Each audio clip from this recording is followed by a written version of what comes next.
பால் உற்பத்தியாளர்களுக்கு நியாயமான கொள்முதல் விலையை அரசு நிர்ணயிக்கிறதா இல்லையா என்பதை குறித்து நாம் விவாதித்துக் கொண்டிருக்கின்றோம். கால்நடை மருத்துவர் திரு காசி பிச்சை அவர்கள் நம்முடைய இருக்கின்றார்கள். இப்போது ஆவின் நிர்வாகம் மறுத்ததுக்கான காரணம் உலக அளவில் உற்பத்தி அதிகமாகிடுச்சு, அதனால் உற்பத்தியை குறைங்க அப்படின்னு சொல்லி முதல் காரணம். இன்னொன்று தரமான பால் இல்லை அப்படின்னு சொல்லிட்டு தவிர்த்திருக்காரு. அப்போ தரமான பால்னா என்ன, தரமில்லை பால் இல்லைன்னா அப்படி ஒன்று சொல்லணும். இப்போ நிறைய பாலில் கலப்படம் வருகிறது அப்படின்னும் குற்றச்சாட்டுகள் இருக்கிறது. சில இடத்துல பார்த்திங்கன்னா ஆவின் பாக்கெட் பால்லே கரப்பான் பூச்சி இருப்பதை கூட பார்த்து சொல்லியிருக்காங்க. அப்போ தரமான பால்னா என்ன, இப்போ இருக்கக்கூடிய பால் நாம் சாப்பிடுகின்ற பால் ஆரோக்கியமானதாக இருக்கிறதா சொல்லுங்கள். ஒரு காலத்தில் தனியார்ட்ட வாங்குகிற பாலெல்லாம் தரமற்ற பால், எனக்கு ஆவின் பால் தான் நல்ல தரமான பால் அப்படின்னு கேட்டு வாங்கின பொதுமக்கள்லாம் உண்டு. இன்றைக்கு பக்கத்து வீட்டில் மாடு கறந்தால் கூட பக்கத்து கடையில் இருக்கக்கூடிய டீ கடைக்காரவங்க இந்த பாலை வாங்கிறதில்ல, பாக்கெட் பாலை தான் வாங்குகிறாங்க. அவங்க சொல்லக்கூடிய காரணம், இந்த சாதாரண பாலில் ஒரு லிட்டருக்கு எவ்வளவு டீ காஃபி போடலாமோ அதை விட பாக்கெட் பால் திக்காக இருக்குது, அதனால் நாங்கள் அதை போடுறோம், அதுதான் எங்களுக்கு லாபமாக இருக்குது அப்படின்னு கடைக்காரங்க சொல்கிற அளவுக்கு இருக்குது. அப்படின்னா திக்கு எப்படி வரும்? பால் திடமாகறதுக்கு காரணம் என்ன? அதில் கலக்கக்கூடிய கலப்படம். ஒரு காலத்தில் கலப்படமே இல்லாத அரசாங்கத்துறையோடைய பால் தரமான பால் என்று சொல்லிக்கிட்டு இருந்த காலம் ஒன்று இருக்க, இப்பொழுது சோயாபீனுடைய பவுடர் கலக்கிறதுலேருந்து ஜவ்வரிசி பால் கலக்கிறதுலேருந்து என்னென்ன கலக்கக்கூடாததோ அவைகள்லாம் கலந்து வியாபாரத்திற்காக வியாபார நோக்கத்திற்காக கலந்து வரும்பொழுது இப்பொழுது கலப்பட பாலாகவே அரசாங்கத்துறையிலும் வருவது என்பது ரொம்ப கேவலமான செயல். டாக்டர் ஜெகதீசன் ஒருத்தர் பால் குடித்தால் புற்றுநோய் வருகிறது இப்படியெல்லாம் வந்துருச்சு. ஆக என்னத்தை குடித்து நம்ம நோயிலிருந்து தப்பிக்க போகிறோம்? ஒரு மிகப்பெரிய வேணாம். பால் என்பது காலையில் வாங்கினோம்னா சாயங்காலத்துக்குள்ளே ஒரு வித அமிலத்தன்மை, அசிடிட்டி ஏற்பட்டு போகுது, பால் காய்ச்சலமாக திரிஞ்சு போகுது. இப்போ இருக்கக்கூடிய பால் சாதாரணமாக புரிஞ்சுக்கிறதுக்காக சொல்கிறேன், 120 நாள் கூட ஃப்ரிட்ஜில் கூட வைக்க தேவைப்படாத பால் உற்பத்தி பண்ணுறோம் அப்படின்னு வருது. இது ஒரு பாலாக இருக்குமா? இது ஒரு சிந்தட்டிக் பால். எப்பொழுதுமே சொல்லுவோம் தாய்ப்பாலும் ரத்தமும் தான் செயற்கையாக செய்ய முடியாதுன்னு. இன்றைக்கி பாலே செயற்கையாக வந்தாச்சுன்னா அது பாலே அல்ல, அப்படி தானே? இந்த பால் மக்கள் மத்தியில் போகும்பொழுது அது பால் என்னென்ன நன்மை செஞ்சதோ அதுக்கு நேர் எதிர்மாறாக பால் என்ற பெயரால் மக்களுக்கு கெடுதல் செய்வது தான் இன்றைய பால் உற்பத்தியோடைய தரமாக இருந்து கொண்டு இருக்கிறது. அப்போது உண்மையான பாலை உற்பத்தி பண்ணோம்னா இந்த மக்களுக்கு விலையில்லாத பால், விலையில்லாத மாடு, விலையில்லாத ஆடு கொடுப்பதை விட இருக்கக்கூடிய விலையை அந்த உழைப்பாளிக்கு இன்னும் கொஞ்சம் உழைப்புக்கான ஊதியம், ஐயா சொன்னார் மானியம் என்ற வார்த்தையை சொன்னார். மானியம் நமக்கு வேண்டாம், உழைப்புக்கான ஊதியம் கொடு. மக்கள் நேர்மையாக வேலை செய்வார்கள், நேர்மையாக உழைப்பார்கள், அவருக்கு நல்ல பாலம் கொடுப்பாங்க, தண்ணி கலக்க மாட்டாங்க, வேறு எதையும் கலப்படம் செய்வதற்கு வாய்ப்பு இல்லை. ஏன்னா அவர்களுக்கு வருமானம் வந்து விடுகிறது, வயிற்றுக்கு சோறு கிடைத்து விடுகிறது.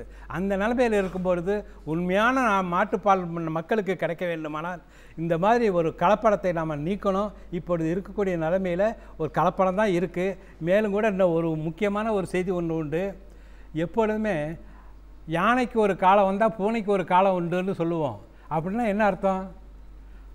நெய்க்கு ஒரு காலம் வந்தால் நெய்க்கு ஒரு காலம் உண்டு. நெய் என்றால் 40 வயசுன்னு 50 வயசுக்கு உள்ள இளமையாக இருக்கக்கூடியவர்களுக்கு பசும்பால் தேவை. அதற்கு மேலே 50 வயசு தாண்டிடுச்சுன்னா பூனைக்கு காலம் உண்டு. பூனை என்றால் தேன்.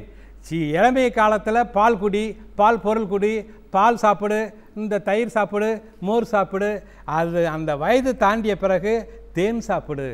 ஆக இளமை காலத்தில் அவர்களுக்கு பால் தேவை, முதுமை அடைந்த பிறகு தேன் தான் தேவை. இந்த பால் செய்கிற வேலையை தேன் செய்யும் என்பதாக சித்த மருத்துவர்கள் மற்றவர்களெல்லாம் சொல்லக்கூடியதை மக்களுக்கு சொல்லிக் கொடுத்து இந்த இளமை காலத்தில் இருக்கக்கூடிய பால் முதுமை காலத்தில் வேண்டாம் பண்ணால் நம்ம தேவை குறைஞ்சி போவோம்.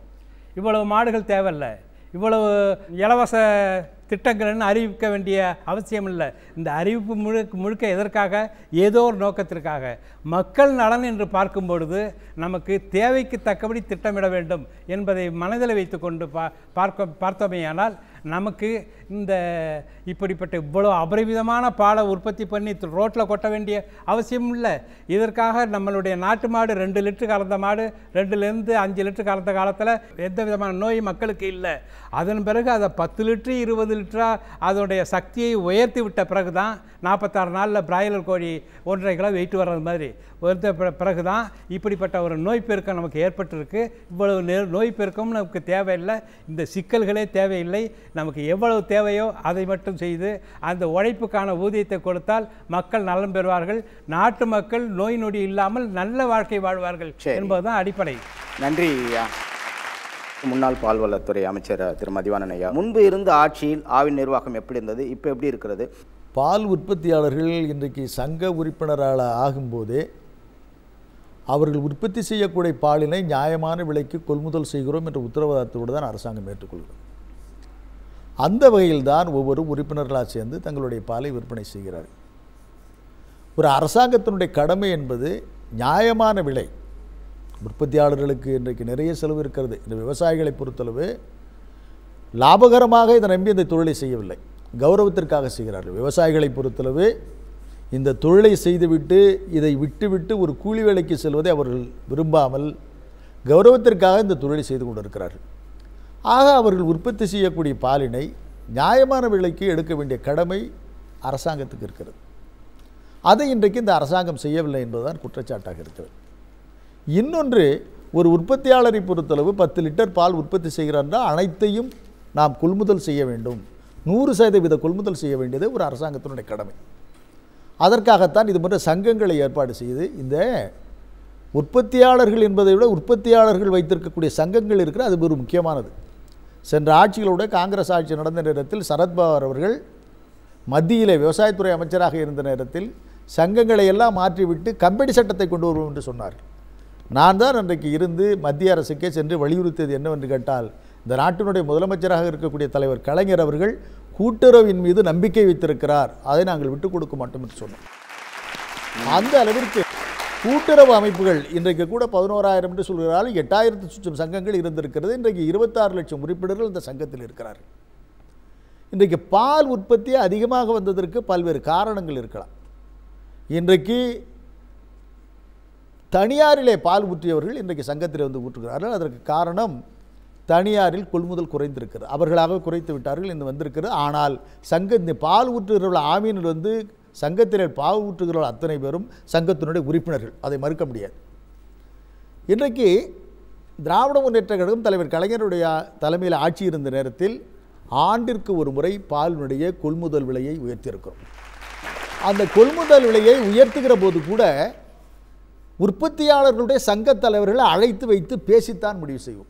எங்களுடைய இச்சைக்காக தலைவர் கலைஞர் அவர்களோ அந்த துறையினுடைய அமைச்சர் என்ற முறையிலோ நாங்களாக முடிவு செய்வதே இல்லை. விலை ஏற்றுகிற போது, விற்பனை விலை ஏற்றுகிற நேரத்தில் கூட ஒரு அமைச்சராக இல்லாமல் 3-4 மூத்த அமைச்சர்களை வைத்து கொண்டு தான் அதை முடிவு செய்வது வழக்கம். ஆக ஆண்டிற்கு ஒரு முறை கொள்முதல் விலையை உயர்த்தி இருக்கிறோம். கடந்த திராவிட முன்னேற்ற கழகத்தினுடைய ஆட்சியில் 5 ஆண்டு காலத்தில் பசும்பாலுக்கு 8 ரூபாயும் எருமைப்பாலுக்கு 14 ரூபாயும் உயர்த்தி கொடுத்துருக்கிறோம் கொள்முதல் விலையை. அதே நேரத்தில் விற்பனை விலையை பொறுத்தளவு ₹1.25 தான் அதிகம். கொள்முதல் செய்ததை விட ₹1.25 தான் நாங்கள் உயர்த்தினோம் விற்பனை விலையை. ஆனால் இன்றைக்கு இருக்கக்கூடிய இந்த அரசாங்கத்தில் 27 ரூபாய் தான் ஒரு லிட்டருக்கு விவசாயிகளுக்கு செல்கிறது. ஆனால் 37 ரூபாயிலிருந்து 45 ரூபாய்க்கு விற்கிறார்கள். 10 ரூபாய்க்கு மேல் கொள்முதலுக்கும் விற்பனைக்கும் இருக்கிறது. ஆக விவசாயிகளுக்கு இந்த விலையை உயர்த்தி கொடுப்பதில் தவறே இல்லை. உற்பத்தியாளர்களுக்கு விலை இந்த நேரத்தில் உயர்த்தி கொடுக்கலாம், இந்த நியாயமான. அதை இந்த அரசாங்கம் செய்யவில்லை. இன்னொன்று, பால் உற்பத்தியாளருக்கு விலை உயர்த்தி கொடுப்பதோடு மட்டுமல்லாமல் சென்ற ஆட்சி காலத்தில் திராவிட முன்னேற்ற கழகத்தினுடைய ஆட்சியில் யாருமே செய்யாத ஒரு திட்டத்தை நாங்கள் கொண்டு வந்தோம். பால் உற்பத்தியாளருடைய பிள்ளைகளுக்கு 17 ஒன்றியங்கள் இருக்கிறது. 17 ஒன்றியங்களிலே அதிகமாக பால் உற்பத்தி செய்யக்கூடிய உற்பத்தியாளருடைய பிள்ளைகள் +2 முடித்திருந்தால் லேப்டாப் 17 34 பேருக்கு கொடுத்தோம். தமிழ்நாட்டிலேயே கல்வித்துறையில் கூட கொண்டு வரவில்லை, பால்வளத்துறையில் தான் முதலாக லேப்டாப் வழங்கக்கூடிய திட்டத்தை கொண்டு வந்தோம். அதே போல் ஊழியர்களுடைய பிள்ளைகளுக்கு 17 யூனியன் இங்கே உள்ள இணையத்தையும் சேர்த்து 20 பேர் 40 நபர்களுக்கு லேப்டாப் கொடுத்தோம். இன்னொன்று உபகரண பொருட்கள் கேன்கள் கொடுப்பது, அதாவது விவசாயிகளுக்கு பால் உற்பத்திக்கான பாலுக்கான நியாயமான விலை கொடுப்பதோடு மட்டுமல்லாமல் உற்பத்திக்கு என்னவா எல்லாம் உதவியாக இருக்குமோ அதையெல்லாம் செய்து விடும். சப்சிடியல் ரேட்டில் தீவனம் கொடுத்தோம். சப்சிடி கொடுக்கலையே தவிர மானிய விலையில் தீவனம் கொடுத்தோம். ஈரோட்டில் வந்து தயார் பண்ணி தீவனம் கொடுத்தோம். எந்த பால் உற்பத்தியாளருடைய பாலையும் நாங்கள் வாங்க மாட்டோம் என்று மறுத்ததே கிடையாது திராவிட முன்னேற்ற கழகத்தினுடைய ஆட்சி. அது மாத்திரமல்ல, 181 இடங்களில் பல்க் மில்க் கூலர், அங்கங்கு உற்பத்தி செய்யக்கூடிய பால் கெட்டு போகாமல் இருப்பதற்காக 5000 லிட்டர் 10,000 லிட்டர் கொள்முதல் சேர்த்து வைக்கக்கூடிய அளவிற்கு 181 இடங்களில் 2001 2006 வரை அதிமுகவினுடைய ஆட்சி காலத்தில் 5 இடங்களில் தான் செய்தார்கள். நாங்கள் 181 இடங்கள் நிறுவியிருக்கிறோம். இதே போல் பல்வேறு உதவிகளை செய்ய வேண்டும் விவசாயிகளுக்கு. இதையே நம்பி இருக்கிறார்கள். பாலை வேறு இடத்தில் ஊற்ற முடியாது. இன்னும் சொல்ல போனால் கௌரவமான உறுப்பினர்கள் சங்கத்தில் தான் பால் ஊற்ற விரும்புவார்களே தவிர தனியாரிடம் ஊற்றுவதற்கு விரும்ப மாட்டார்கள், கௌரவக்குறைவாக நினைப்பார்கள். அப்படிப்பட்ட சங்க உறுப்பினர்களுக்கு உதவி செய்யக்கூடிய அளவுக்கு நாங்கள் செய்திருக்கோம். இன்னொன்று, திராவிட முன்னேற்ற கழக ஆட்சி 2006 வருகிற நேரத்தில் இவர்கள் உற்பத்தியாளர்கள் பாக்கி வைத்திருந்தார்கள். 2009 சட்டமன்றத்தில் நான் பேசுகிற போது சொன்னேன், தமிழ்நாட்டில் இருக்கக்கூடிய 8000 சொச்சம் சங்கங்களில் ஒரு உறுப்பினருக்கு கூட ₹1 கூட பாக்கி வைக்காமல் இருந்து திராவிட முன்னேற்ற கழக அரசு. இன்னைக்கு உற்பத்தியாளர்களுக்கு ₹50 கோடி பாக்கி வைத்திருக்கிறார்கள். ₹180 கோடி ஒன்றியங்களுக்கு பாக்கி வைத்திருக்கிறார்கள். இதெல்லாம் யாருடைய பணம்? விவசாயிகள் பால் உற்பத்தியாளர்களுக்கு போக வேண்டிய தொகை. அவர்களாக 10 நாட்களுக்கு ஒரு முறை, 14 நாளுக்கு ஒரு முறை, ஒரு வாரத்துக்கு ஒரு முறை பணத்தை பெற்றுக்கொள்வார்கள். அந்த முறை மாறாமல் இன்னும் சொல்ல போகிறார் ₹366 கோடி அக்குமுலேட் லாஸ் வச்சுருந்தாங்க. நாங்கள் அந்த நட்டத்தை குறைச்சோம். ஆனால் இன்றைக்கு 12,000 டன் பவுடர் ஸ்டாக்கில் இருக்குது. கெட்டு போச்சு, 8 மாதத்துக்கு மேலே ஆச்சு, பூசரம் பூத்து போச்சு. இது இன்னும் பயன்படாது. 5000 டன் வெண்ணெய் இருக்குது ஸ்டாக்கில். இதை ஒன்றும் பண்ண முடியாது. ஆக ஒரு குளறுபடியான நிர்வாகம் இருக்கிற காரணத்தால் பால் யார் யார் பாதிக்கும்? இதை நம்பி இருக்கக்கூடிய உற்பத்தியாளர்கள் பாதிக்கிறார்கள், இதை நம்பிக்கை இருக்கக்கூடிய பால் விற்பனையாளர்கள் பாதிக்கிறார்கள். நல்ல பொருட்கள், ஆவினுடைய பொருட்கள் பொதுமக்களுக்கு கிடைப்பது கிடைக்காமல் போயிருக்கிறது. ஆக இது போன்ற ஒரு குளறுபடியான நிர்வாகத்தால் அந்த உற்பத்தியாளர்கள் என்ன லாபங்களை அடைந்தார்களோ அத்தனை லாபங்களும் இன்றைக்கு இல்லாமல் போயிருக்கிறது என்பதை நீங்கள் தெரிந்து கொள்ள வேண்டும்.